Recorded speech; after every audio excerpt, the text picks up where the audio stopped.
What are you guys really, I'm sure that you guys have applications for every vertical, whether it's upstream, midstream, or downstream, but just since my knowledge is more upstream and I can have more of an intelligent conversation, what are you guys focusing on in the upstream sector, and what applications are you guys kind of attacking or looking at attacking? Yeah. So what I tell people is you probably have some general knowledge of CRM. So it's customer relationship management. And for a lot of companies, oil field service, downstream, software companies, customer is the entity that drives the value of your organization.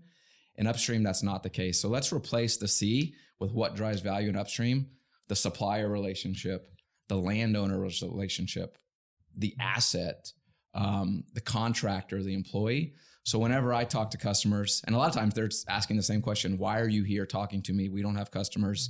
We're letting you in the door as a courtesy. You got 10 minutes.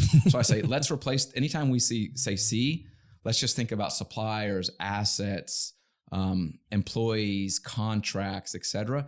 And those same digital capabilities, collaboration, mobile, digital workflows, all that stuff that helps a company that does traditional CRM get closer to the customers, you can use those same capabilities to get closer to your whatever, landowner or supplier. And I think for me, the landowner is the easiest one. Yeah. So think about an upstream company that's out there leasing the rights to drill. It's almost like a sales process. It's competitive. I don't know about now with COVID, but when things were thriving, it's pretty competitive. Yeah. So you're out there talking to landowners. You're keeping track of activities. I talked to so-and-so. Here's how much they want per acre. You might be collaborating with the land brokers, collaborating with the office, the back office. There's reports, approvals, workflows, all that stuff. It's very similar to a sales process. Yep. You're funneling leads and trying to close as much acreage as you can. Yep. So we have people that are using Salesforce for landowner relationships management. And it's just like a CRM process, but you're not selling them. You're trying to win the business to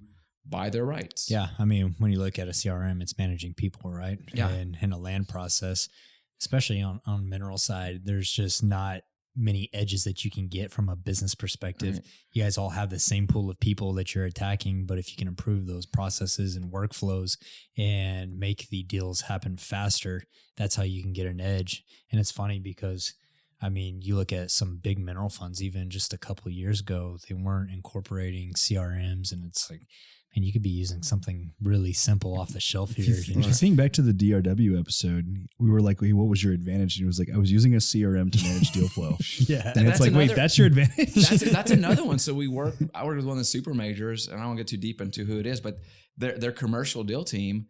That commercial deal is just like a sales process. They're trying to go into these long-term contracts. So if you have visibility, collaboration, single source of the truth. So what they would tell me is they're along these deal flows, these deal processes, and they get to the end and they didn't know something, and they're they can't change course now, and probably their terms weren't optimal.